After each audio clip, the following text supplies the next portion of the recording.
Friends, आज हम लोग इस वीडियो में ह्यूमन एक्सक्रीशन और एक्सक्रीशन से संबंधित कौन कौन से ऑर्गन्स आते हैं और वो किस तरीके से कार्य करते हैं, तो इन सब चीज़ों का अनुभव करेंगे और अध्ययन करेंगे।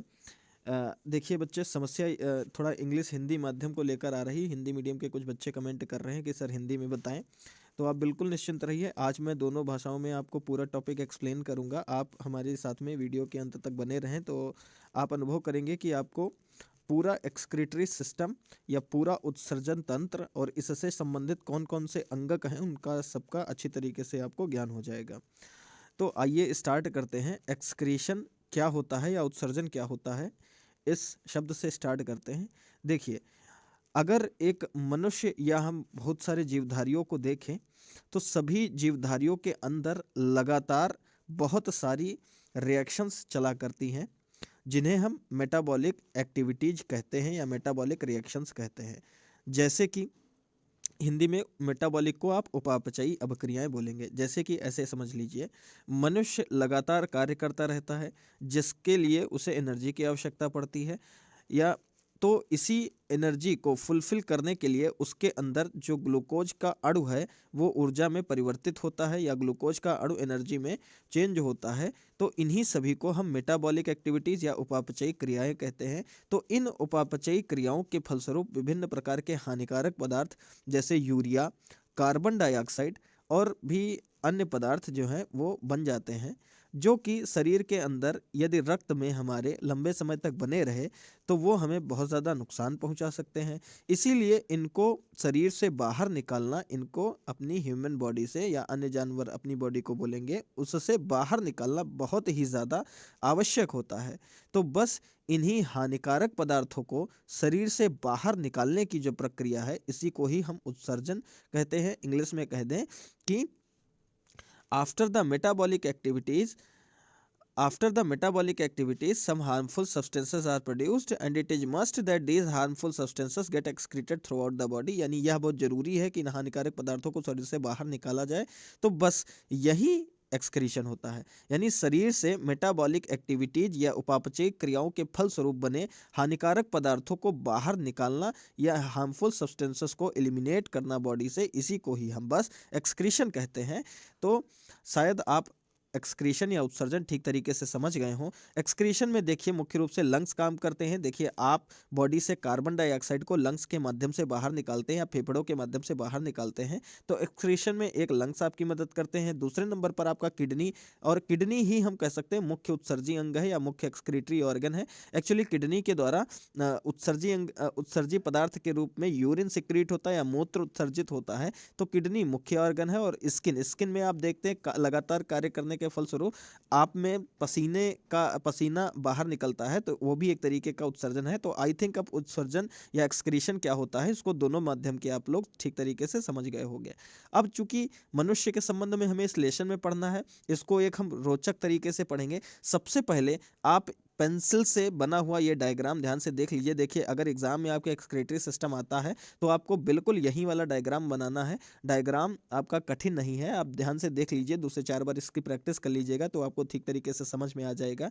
ये एक मानव का उत्सर्जी तंत्र है या उत्सर्जी अंग है। अब यदि मैं आपसे पूछूं कि कौन कौन से अंगक इस उत्सर्जी अंग या एक्सक्रीटरी ऑर्गन के अंतर्गत आ रहे हैं, तो आप कहेंगे मुख्य रूप से 2 किडनी है। अब ये किडनी कहाँ पर स्थित होती हैं, इनके अंदर की संरचना क्या होती है, किस तरीके से इनसे यूरिन बनता है या मूत्र निर्माण होता है, तो उन सब का हम आगे अध्ययन करेंगे। अभी केवल आप देख लीजिए कि उत्सर्जी तंत्र के अंतर्गत कौन कौन सी चीज़ें शामिल होती हैं। तो ये आपका एक तो हो गया, ये किडनी हो गया, और किडनी या वृक्क कह दें, और इसी से संबंधित एक नलिका है जो कि मूत्र को आपके नीचे एक थैलीनुमा संरचना होती है जिसे हम ब्लैडर कहते हैं, वहां तक ले जाती है। तो इनको यूरेटर बोलते हैं या हम कह दें मूत्र नलिकाएं बोलते हैं। और अंतिम भाग इसका यूरिनरी ब्लैडर या यूरिनरी ब्लैडर है। हिंदी में भी इसको लगभग ब्लैडर ही बोला जाता है।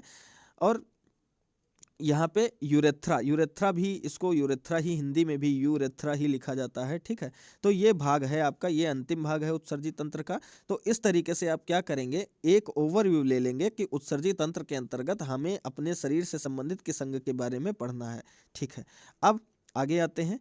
तो आगे ह्यूमन एक्सक्रीटरी सिस्टम को जैसा कि आपने डायग्राम में देखा, तो उसमें कौन कौन सी चीजें थी, अ पेयर ऑफ किडनी यानी एक जोड़ा वृक्क, एक जोड़ी वृक्क, और दूसरा अ पेयर ऑफ यूरेटर यानी वृक्क से संबंधित, दोनों वृक्क से संबंधित जो नलिकाएं थी उनको एक जोड़ा यूरेटर बोल दिया या एक जोड़ी वृक्क नलिका बोल दिया। आगे आप ब्लैडर देखेंगे यानी ये पाउच नुमा संरचना है, ये मूत्र थैली है, और फिर यूरेथ्रा जो कि मुख्य रूप से मूत्र या यूरिन को उत्सर्जित करने के अंग है। ठीक है, तो अब हम जरा किडनी या वृक्क को ठीक तरीके से देख लेते हैं। तो देखिए, आप हिंदी का अर्थ के साथ साथ में हिंदी माध्यम वाले सीख जाएंगे इसको किस तरीके से अर्थ बताया जा रहा है, वहीं आपको अपनी हिंदी बोर्ड एग्जाम में लिखना है। किडनी या वृक्क are dark red bean shaped, यानी ये क्या होते हैं, गहरे लाल रंग के अंग हैं जो लगभग 10 सेंटीमीटर लंबे होते हैं और 6 सेंटीमीटर चौड़े होते हैं स्ट्रक्चर में, और ये located at the back side of abdominal cavity, ये back side of abdominal cavity में स्थित होते हैं। अब आप समझिए जरा एब्डोमिनल कैविटी क्या होता है। देखिए, मैंने पिछली वीडियो में भी बताया था, अगर आप एक मनुष्य के शरीर को देखें, आज आप थोड़ा किडनी की पोजीशन ठीक तरीके से समझ लीजिए एक विज्ञान के छात्र के हिसाब से। यदि आप अपनी बॉडी को देखें तो बॉडी में जो भी आपका पसलियों से संबंधित ये हिस्सा रहता है, इसको आप थोरेसिक रीजन कहते हैं, या आप इसको हिंदी माध्यम वाले वक्ष गुहा कहते हैं, वक्ष गुहा कहते हैं, और इंग्लिश माध्यम वाले इसको थोरेसिक रीजन बोलते हैं। और नीचे का जो भाग होता है जिसमें आपके पेट होता है, या आप आंत वगैरह कभी कभी बोल देते हैं, तो उसको आप एब्डोमिनल कैविटी या फिर उदर गुहा कहते हैं। तो किडनी जो होती है वो एब्डोमिनल कैविटी में आपकी स्थित होती है, लेकिन पीछे की तरफ स्थित होती है। थोड़ा सा अगर और आप अच्छा गहन अध्ययन करना चाहें तो मैं इसका और थोड़ा डिटेल किए देता हूँ। देखिए, यदि एक ह्यूमन बॉडी को देखा जाए तो ह्यूमन बॉडी के सबसे बाहर एक त्वचा होती है, और त्वचा के बाद में थोड़ी सी खाली जगह उपस्थित होती है, उसके बाद एक परत पाई जाती है जिसके अंदर लगभग सभी ऑर्गन स्थित होते हैं। इस त्वचा को आप बोलते हैं पेरिटोनियल, पेरिटोनियल क्या बोलते हैं, पेराइटल पेरिटोनियल लेयर बोलते हैं। इस पेराइटल पेरिटोनियल लेयर के बाहर किडनी स्थित होती है, यानी आपका मुख्य रूप से पेट में नहीं स्थित होती है, ये आपका बाहर की त्वचा और अंदर की जो त्वचा है, अंगों के बाद में एक त्वचा पाई जाती है, यानी बीच में लगभग इतनी जगह आपकी पाई जाती है, तो उस जगह में किडनी स्थित होती है, यानी मुख्य रूप से पेट के अंदर नहीं है, पीछे की तरफ स्थित है। ठीक है, एक किडनी हल्का सा बिल्कुल दूसरी किडनी से ऊपर स्थित होती है, एक किडनी हल्का सा दूसरी किडनी से ऊपर स्थित होती है, लगभग यहाँ यहाँ, इस वजह से क्योंकि बीच में यहाँ पे लीवर स्थित होता है। तो आई थिंक आप पोजीशन समझ गए होंगे। अब यदि आप अगर ये देखिए, यहाँ पे एक डायग्राम के माध्यम से आपको किडनी की पोजीशन बता दी गई है। एक यहाँ होती है, एक हल्की सी ऊपर केवल स्थित होती है, तो इस तरीके से आपकी किडनी यहाँ पे है। आप इस डायग्राम के माध्यम से समझ लीजिएगा। देखिए बच्चे, मैंने अलग अलग नेटवर्क साइट से यहाँ पे डायग्राम अपना डाउनलोड करके और लगा रखा है, ताकि आपको किसी भी तरीके की कोई कठिनाई ना हो समझने के लिए। आप हमारे साथ में बने रहिए और पूरी वीडियो में आपको ये ठीक तरीके से समझ में आ जाएगा। तो किडनी को अगर हम थोड़ा सा और डिटेल करना चाहें, किडनी के संबंध में थोड़ा और समझना चाहें, तो आप आगे देख लीजिए क्या लिखा है। किडनी में मुख्य रूप से क्या होता है, 3 चीजें होती हैं, outer dark cortex, inner lighter medulla और नेफ्रॉन्स, यानी बाह्य भाग जिसे कार्टेक्स बोलते हैं, आंतरिक भाग जिसे मेडुला बोलते हैं, और नेफ्रॉन्स या फिर इसको बच्चे बोलते हैं वृक्कांक। वृक्कांक हिंदी माध्यम वाले ध्यान देते, वृक्कांक बोलते हैं। देखिए, वृक्कांक आपके एग्जामिनेशन में कभी कभी आ जाता है, वृक्कांक का संरचना बनाइए, तो आप कंफ्यूज हो जाते हैं और आप किडनी बना के चले जाते हैं, लेकिन वास्तव में वृक्कांक किडनी नहीं है, वृक्कांक किडनी के अंदर का एक भाग है। ठीक है, तो किडनी को आप यहाँ पे देख लीजिए, ये आपकी एक वृक्क या किडनी बनी हुई है। बाहरी भाग आपका कार्टेक्स बताया गया था, अंदर इस तरीके से मेडुला एक भाग पाया जाता है। पेंसिल डायग्राम है, आप जब कभी भी बोर्ड एग्जामिनेशन में इसके डायग्राम को बनाएंगे तो आप यही वाला डायग्राम यूज करेंगे। और यहाँ पे 2 नलिकाएं निकली होती जिन्हें आप रीनल आर्टरी कहते हैं या रीनल धमनी बोलते हैं। और इस देखिए, यहाँ पे थोड़ा सा ध्यान दे दीजिए, एक छोटा सा मैं और स्ट्रक्चर समझाने का प्रयास कर रहा हूँ। किडनी के अंदर जो ऐसे पाउच लाइक इस तरीके से स्ट्रक्चर बने होते हैं, एक्चुअली मुख्य रूप से इसके अंदर वृक्कांक या नेफ्रॉन पाए जाते हैं, और यही आपका मुख्य रूप से मूत्र निर्माण की प्रक्रिया में कार्य करते हैं। और बाकी आपका ये बाह्य भाग है, ये इतना मुख्य नहीं है जितना इसके अंदर स्ट्रक्चर पाए जाते हैं। बच्चे, इसके अंदर अगर आप स्ट्रक्चर देखना चाहें तो देखिए, यहाँ पे एक जूम करके दिखाया गया, इसके अंदर से एक स्ट्रक्चर इस तरीके से निकाल लिया गया है। ऐसे लगभग आपके 10 लाख इसकी संरचनाएं होती हैं, जो कि इन सभी भागों में यहाँ पाई जाती हैं। यदि आपको कलर में थोड़ा सा समस्या हो रही तो मैं कलर चेंज किए लेता हूँ। यहाँ देख लीजिए, ये आप जरा ध्यान दे दीजिएगा यहाँ पे, ये यहाँ प्रत्येक किडनी के जो मेडुला भाग होता है उसके अंतर्गत ऐसी संरचनाएं पाई जाती हैं जिन्हें आप रक्कांग कहते हैं, और ये लगभग, या आप इंग्लिश में नेफ्रॉन बोलते हैं इसको, ये लगभग 10 लाख पाई जाती हैं किडनी में। 10 लाख, सोचिए कि इतनी छोटी किडनी, आप अगर किडनी की वास्तविक संरचना समझना चाहें प्रैक्टिकली बिल्कुल, तो जितना एक साबुन रखने के लिए जो केस होता है उसके अंदर आपकी एक किडनी आ जाएगी, और इस किडनी के अंदर लगभग 10 लाख इस तरीके से फिल्टर करने वाली छन्नी नुमा संरचना जिन्हें हम रक्कांग कहते हैं वो लगी हुई होती है। इंग्लिश में इन्हें नेफ्रॉन बोला जाता है। ये कुछ इसके भागों को डिटेल किया गया है, इंग्लिश माध्यम वाले बच्चे यहाँ पे देख लेंगे इसको, ये भाग इसके लिखे हुए हैं, आप पढ़ लेंगे इसको। और आगे बढ़ते हैं जरा, तो अब हम एक नेफ्रॉन जो कि उत्सर्जन में मुख्य रूप से कार्य करती है उसके संबंध में थोड़ा सा और जानकारी ले लेते हैं। देखिए, जो मैंने क्रम बना रखा है, ये बच्चे मैंने नोट्स अपने आप से लिखे हैं और काफ़ी मेहनत इनको लिखने में लगी है। आप एग्जाम में अगर आप बेहतर प्रदर्शन करना चाहते हैं तो आप इसी क्रम में लिखिएगा। थोड़ा सा आपको बड़ा लग रहा होगा, कठिन लग रहा होगा, लेकिन ऐसा नहीं है बच्चे। देखिए, आप कक्षा 10 में हैं और कक्षा 10 में अगर बहुत आसान आसान चीज़ें लिख कर आएंगे तो आपकी मार्किंग इतनी अच्छी नहीं हो पाएगी। इसीलिए हमने थोड़ा सा भले ही इसको ज़्यादा कर दिया है, लेकिन बच्चे बहुत ही आसान भाषा लिखा हुई है। आप समझने के बाद में आप इसको नोट्स को एक एक करके पूरा पढ़िए या फिर कहीं पर अलग नोट कर लीजिए, फिर उसके बाद में अर्थ के हिसाब से थोड़ा थोड़ा लाइन बनाने का प्रयास करिए। धीरे धीरे करके आप में भी एक लंबे समय बाद कुछ ऐसा परिवर्तन आ जाएगा कि आप खुद ही लिखने में सक्षम हो पाएंगे। तो अब एक जरा हम नेफ्रॉन का स्ट्रक्चर क्लियर कर लेते हैं। नेफ्रॉन क्या है? तो नेफ्रॉन एक functional unit of a kidney, यानी ये मुख्य रूप से यही किडनी के अंदर मुख्य रूप से उत्सर्जन के रूप में कार्य करती है। It is a first it's first part is called Bowman capsule. इसका प्रथम भाग बाउमैन कैप्सूल कहलाता है। देख लीजिए, ये आपकी मैंने एक नेफ्रॉन अलग तरीके से आपको यहाँ पे पेस्ट करके दिखा दी है, ध्यान से देख लीजिए। नेफ्रॉन की अगर संरचना देखी जाए तो यहाँ पे ऊपर की तरफ एक इस तरीके से ऐसा स्ट्रक्चर बना हुआ होता है, ये जो दिख रहा है आपको स्ट्रक्चर, इसे आप बाउमैन कैप्सूल कहते हैं। देखिए, नोट्स लिखने का सबसे अच्छा तरीका ये होता है, आप यहीं से लैंग्वेज फॉर्मेशन करना सीख सकते हैं। यदि मैं एक स्ट्रक्चर को देखूँ तो मैं इसे किस तरीके से समझा सकता हूँ, आप देखिए। मैंने कहा it's first part is called Bowman capsule.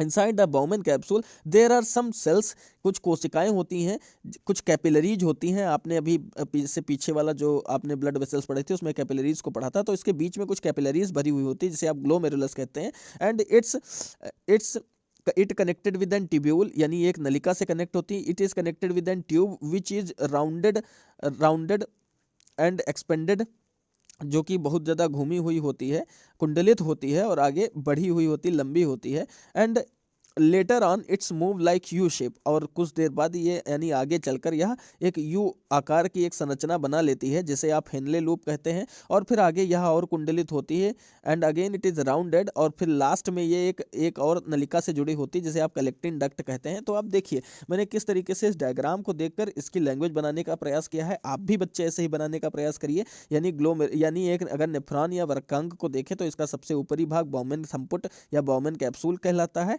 और जिसके अंदर कुछ कैपिलरीज पड़ी हुई होती हैं। अगर आप कैपिलरीज नहीं जानते तो इससे पहले वाली हमने उसमें वीडियो में बताया, जिसमें हमने बताया है कि आपका धमनी और सिरा को जोड़ने के लिए, यानी आर्टरीज और वेन को जोड़ने के लिए जो भाग होते हैं, जहाँ पे मुख्य रूप से पदार्थों का एक्सचेंज होना या आवागमन या विनिमय होना निर्भर करता है, तो वहीं यहाँ पे प्रक्रिया होती है। तो इस तरीके से हम नेफ्रॉन को थोड़ा सा डिटेल करके लिख देंगे। अब मैं आपको नेफ्रॉन को नोट्स के माध्यम से बताऊंगा। आप कृपया इस डायग्राम को इस आधार पे देख लीजिए कि आप प्रत्येक भाग जब बोला जाए आपको तो आप समझ जाएं कि ये कहाँ पर स्थित था। ये दूसरा डायग्राम एनसीईआरटी से कट करके लिया गया है, यहाँ भी वही स्ट्रक्चर दिखाया गया है। तो देख लीजिए, अब मैं इसको पढ़ता हूँ। Nephron are the functional unit of a kidney, यानी नेफ्रॉन किडनी की मुख्य कार्यप्रणाली वाली इकाई है। It is first part called Bowman capsule, इसका सबसे ऊपरी भाग बाउमैन कैप्सूल जो मैंने इस तरीके से दिखाया था आपको वो होता है। ईच नेफ्रॉन हैज़ 2 पार्ट, प्रत्येक नेफ्रॉन के 2 भाग होते हैं। एक तो इसका जो यहाँ पे ग्लोमेरुलस भाग होता है और आगे रीनल ट्यूब्यूल बोलते हैं, जो पाइप नाइक संरचना होती है इसको रीनल ट्यूब्यूल बोलते हैं। तो वही चीज़ है यहाँ पे कि 2 parts glomerulus and renal tubule. Glomerulus consist of bunch of capillaries, यानी ग्लोमेरुलस के अंदर आपका यहाँ पे बंच ऑफ कैपिलरीज होती है, यानी अंदर कैपिलरीज के गुच्छे होते हैं। Bunch of capillaries formed by an afferent arterioles, जो कि एफरेंट आर्टियोलस, यानी देख लीजिए, देखिए बाहर से बाहर से आपकी एक नलिका इसके अंदर गुजरती है आकर, जो कि अंदर कैपिलरीज बनाती है, उसको आप एफरेंट आर्टियोलस बोलते हैं, और जो निकल जाती है उसको इफरेंट आर्टियोलस बोलते हैं। देखिए बच्चे, बिल्कुल कंफ्यूज होने की आवश्यकता नहीं है। आप एक वृक्कांक का चित्र बता रहे हैं और उसके बारे में थोड़ा नोट्स लिख रहे हैं, तो आप ये समझ लीजिए कि इस भाग को मैंने अभी बोमेन कैप्सूल आपको बताया, और एक नलिका इसके अंदर आती है और आकर गुजर जाती है, और अंदर जब वो आ रही होती है तो यहाँ पे कैपिलरीज बना देती है, तो इसको बच्चे हम एफरेंट आर्टियोलर बोलते हैं, इसको इफरेंट आर्टियोल बोलते हैं। तो केवल इसी को ही दो शब्द नए लिख दिए गए हैं, ठीक है। आप डरिएगा नहीं कि क्या नया लिख दिया गया है यहाँ पे, तो वही है glomerulus continuous bunch of capillary found by afferent arterioles, यानी एफरेंट आर्टियोलस, या इसको अभिवाही धमनी हिंदी माध्यम वाले समझेंगे, अभिवाही धमनी बोमेन कैप्सूल के अंतर्गत आकर कैपिलरीज का निर्माण करती है। आगे, blood from glomerulus is carried away by efferent arterioles, और फिर आगे ये एफरेंट आर्टरी में परिवर्तित हो जाती है, यानी आगे ये अपवाही धमनी में परिवर्तित हो जाती है। आपने केवल बोमेन कैप्सूल को थोड़ा सा यहाँ पे समझाया है, आगे देख लीजिए।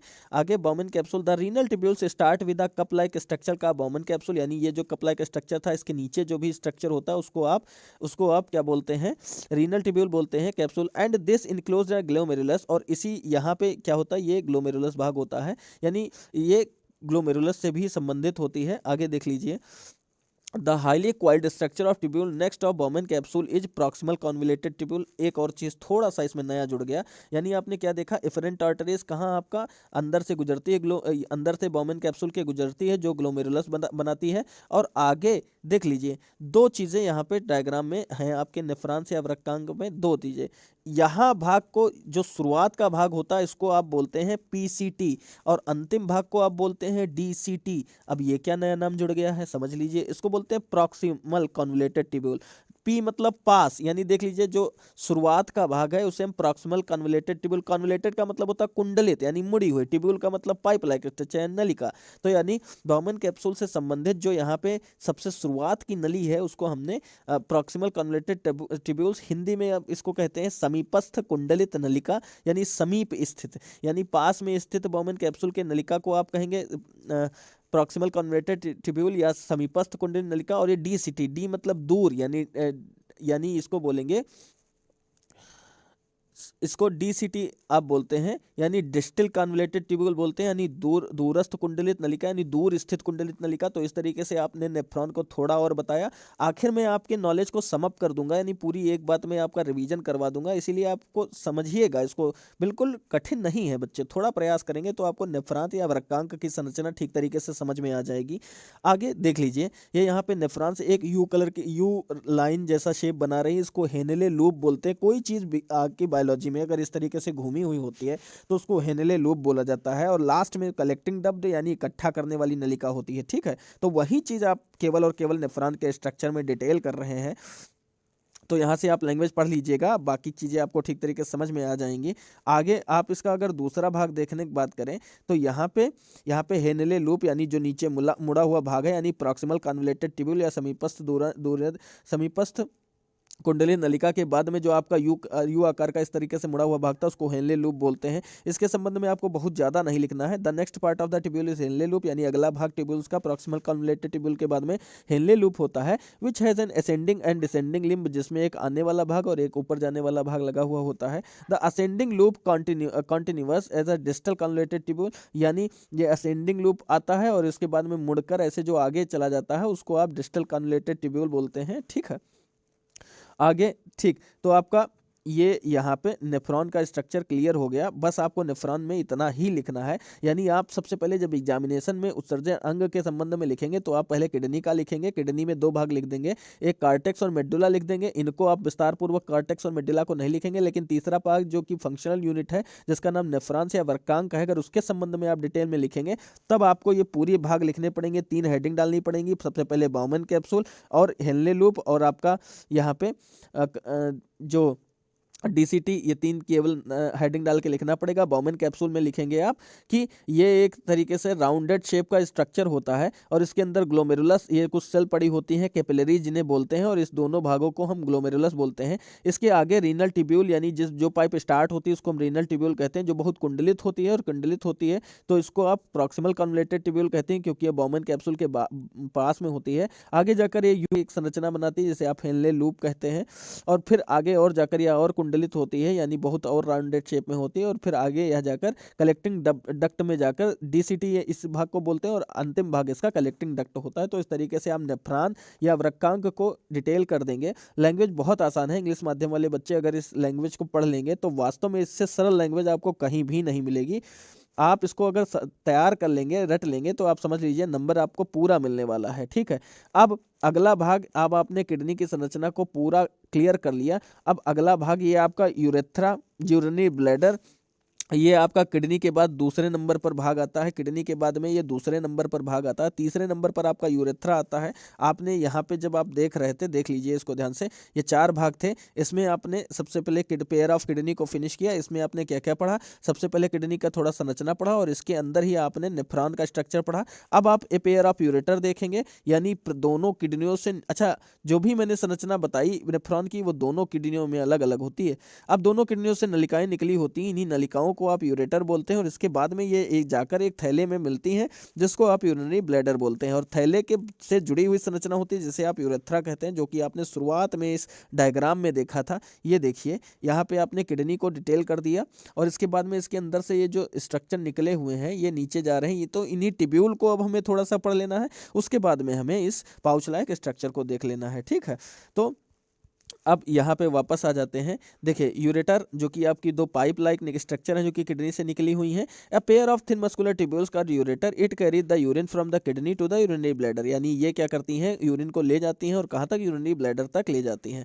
आगे यूरिनरी ब्लैडर क्या है? तो देखो, ये मस्कुलर सैक लाइक स्ट्रक्चर होता है, मसल से बना हुआ एक थैलीनुमा संरचना है, यूरिन, जो कि मुख्य रूप से यूरिन यानी मूत्र को इकट्ठा करती है। इट इज फ्लेक्सिबल, यानी यह बहुत लचीला होता है, and can hold approx 4 ml urine, और लगभग 400 ml, यानी लगभग 400 ml यूरिन तक इसके अंदर इकट्ठा हो सकता है। और जब इतना इकट्ठा हो जाता है तब आप नॉर्मली मूत्र विसर्जन के लिए जाते हैं। ठीक है, 3 इडियट वाला मूत्र विसर्जन याद आ गया। मतलब आप नॉर्मली अपने टीचर से कहते हैं can I go to pass urine, नहीं, ये नहीं बोलते, आप कहते हैं मे आई गो टू टॉयलेट, तो वही चीज़। यहाँ पे यूरेथ्रा देख लीजिए, आपके यूरिनरी ब्लैडर से एक जुड़े हुए एक छोटा सा भाग होता है जिसे यूरेथ्रा कहते हैं।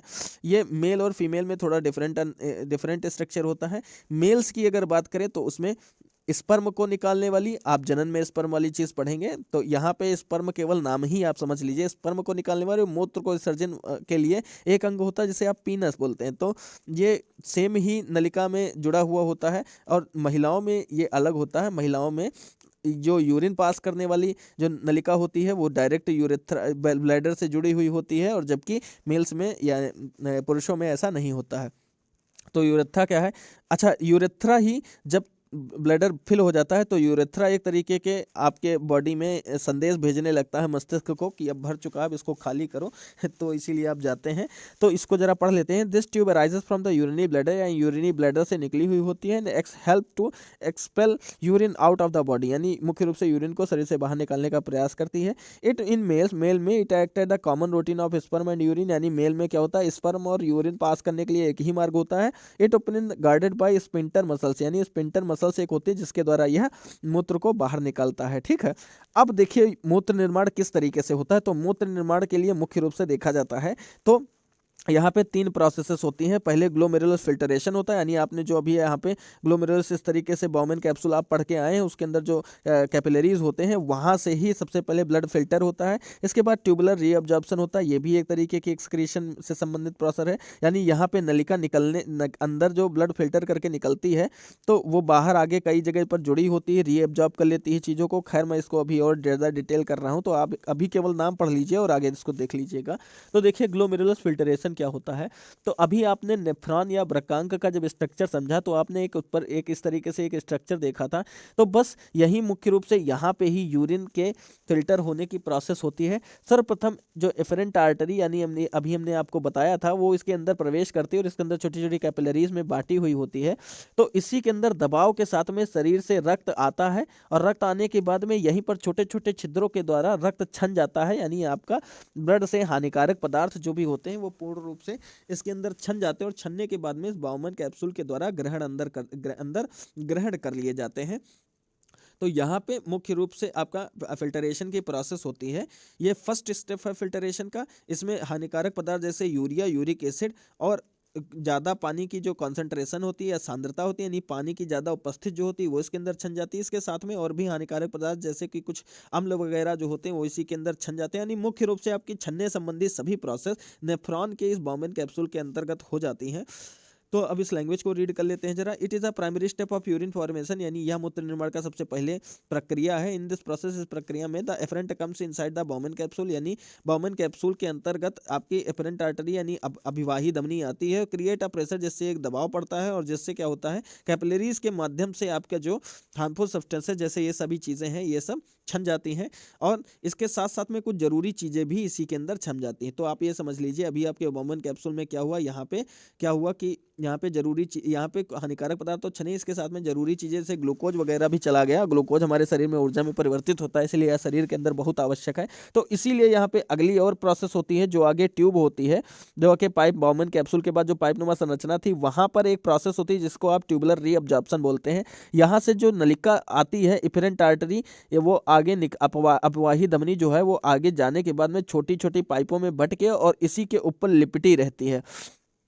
ये जो रीनल ट्यूब्यूल था इसी के ऊपर लिपटी रहती है, कुछ इस तरीके से लिपटी रहती है। ये आपका स्ट्रक्चर देख लीजिए। अब इस स्ट्रक्चर का क्या मतलब है, यहीं से यूरिन का पूरी जरूरी चीज़ें छन गई, मतलब हानिकारक चीज़ें छनी उसके साथ कुछ जरूरी चीज़ें भी छन गई और यहाँ से ये पाइप निकलने के बाद में अलग अलग स्थानों पर जुड़ी हुई है और जिससे ये क्या करती है, जो जरूरी चीज़ें चली गई थी उनको फिर से वापस ले लेती है और वापस लेकर ये रक्त में चली जाती है। और बाकी जब यहाँ पर आपका यूरिन जाता है तो पूर्ण रूप से वो अशुद्ध होता है। तो वही चीज़ यहाँ पे लिखी गई यूरिन फॉर्मेशन में। आपने ग्लोमेरुलर फिल्टरेशन सीखा, इसके बाद जब ट्यूबुलर एब्जॉर्प्शन की बारी है तो इसमें देखिए क्या होता है। It is the absorption of ion. यहाँ पे मुख्य रूप से जो रीनल आर्टरी आपकी आगे निकली हुई थी वहां पे जो फिर से एफरेंट आर्टरी आपकी जुड़ी हुई है वो क्या करती है, आयन और मॉलिक्यूल कुछ जैसे सोडियम आयन, ग्लूकोज और अमीनो एसिड। अमीनो एसिड क्या होते हैं बच्चे, प्रोटीन जो होता है उसी की छोटी इकाई को अमीनो एसिड बोलते हैं। तो इन सब वाटर, यानी देख लीजिए लगभग 5 लीटर ब्लड आपका 5 लीटर आपका जो ब्लड होता है 1-2 मिनट में लगभग आपका फिल्टर हो जाता है। अगर पूरा इतना पानी आपकी बॉडी से निकल जाए बच्चे तो फिर तो कुछ बचेगा ही नहीं बॉडी के अंदर। तो इसीलिए जो ज़्यादा पानी अगर होता है तो उसको पुनः एब्जॉर्ब कर लेता है और फिर उसके बाद ग्लूकोज और सोडियम आयन जैसे जरूरी चीज़ें एब्जॉर्ब कर ली जाती हैं। फिर उसके बाद में केवल और केवल जब अंतिम भाग तक आपका यूरिन एब्जॉर्ब होने के बाद पहुंचता है तो उसमें केवल अशुद्धियाँ होती हैं। तो वो फिर क्या होता है, potassium ion, hydrogen ion and ammonia secreted out maintain the equilibrium between the body. फिर उससे क्या होता है कि जो अमोनिया और एक ये हानिकारक चीज़ें होती हैं वो पूरे शरीर से बाहर निकल जाती हैं। बाहर का अर्थ क्या है कि यहाँ से आपका जब रीअब्जॉर्प्शन पूरी तरीके से हो जाता है तो यहाँ पे जो आपका मूत्र बचता है वो कतई बिल्कुल हानिकारक होता है। अब यह क्या करता है, डायग्राम में समझ लीजिए जरा। ये मूत्र इन भागों से आता है, ये यूरेटर से होता होता आपका ब्लैडर में इकट्ठा होता रहता है जल के रूप में, और जब ब्लैडर भर जाता है तब मुख्य रूप से आप अपने टीचर से कहते हैं मैं आई गो टू समवेयर। तो इस तरीके से आपका पूरा मूत्र निर्माण की प्रक्रिया है। ये आपका आज का पूरा उत्सर्जन तंत्र हो गया। आई थिंक आपको, आई होप सो कि आपको वीडियो पसंद आया हो और आपको चीज़ें समझ में भी आ गई हो। यहाँ पर देख लीजिए अंतिम भाग में आपका यहाँ पे ग्लोमेरुलस के ये जो नेफ्रीडिया या नेफ्रॉन था वहाँ पर अलग अलग अंगकों में जो जो प्रोसेस होती है उनको और थोड़ा सा सरल भाषा में डिटेल कर दिया गया है। इसको आपको मैंने भाषा के माध्यम से समझा दिया, इसको पढ़ के सुनाने की आवश्यकता नहीं है। यदि आपको इस पीडीएफ की आवश्यकता है तो आप कमेंट सेक्शन में हमें बता सकते हैं। आपको मैं पीडीएफ अपने पर्सनल व्हाट्सएप से दे दूंगा या आपको मैं एक लिंक दे दूंगा जिससे आपको वीडियो ये आपको पूरी पीडीएफ मिल जाएगी। तो आप बच्चे इस सब चीज़ों को करने के लिए मुझे बहुत ज़्यादा एनर्जी लॉस करनी पड़ती है, तो थोड़ा सा हमें सपोर्ट करिए। यदि आपने कुछ भी इस वीडियो से सीखा है तो आप हमें सपोर्ट करिए और वीडियो को शेयर करिए, और आप लाइक और कमेंट करना मत भूलिए। आप धीरे धीरे इसी तरीके से हमारे साथ में बने रहिए और हम आपको पूरा सिलेबस पढ़ाएंगे इस तरीके से कक्षा 10 विज्ञान का। और यहाँ पे मैंने आपके डायग्राम की व्यवस्था की है, आप इन डायग्राम को अपने कॉपी में बना सकते हैं, बोर्ड एग्जामिनेशन में बना सकते हैं। तो इस तरीके से आपकी हर प्रकार से मदद की जाएगी बच्चे। और बहुत बहुत धन्यवाद इस वीडियो को देखने के लिए, और फिर मिलते हैं अगली वीडियो में जो कि आपके नेक्स्ट लेसन से होगी। आज आपका ये पूरा पाठ समाप्त हो गया। Okay, have a good day बच्चे।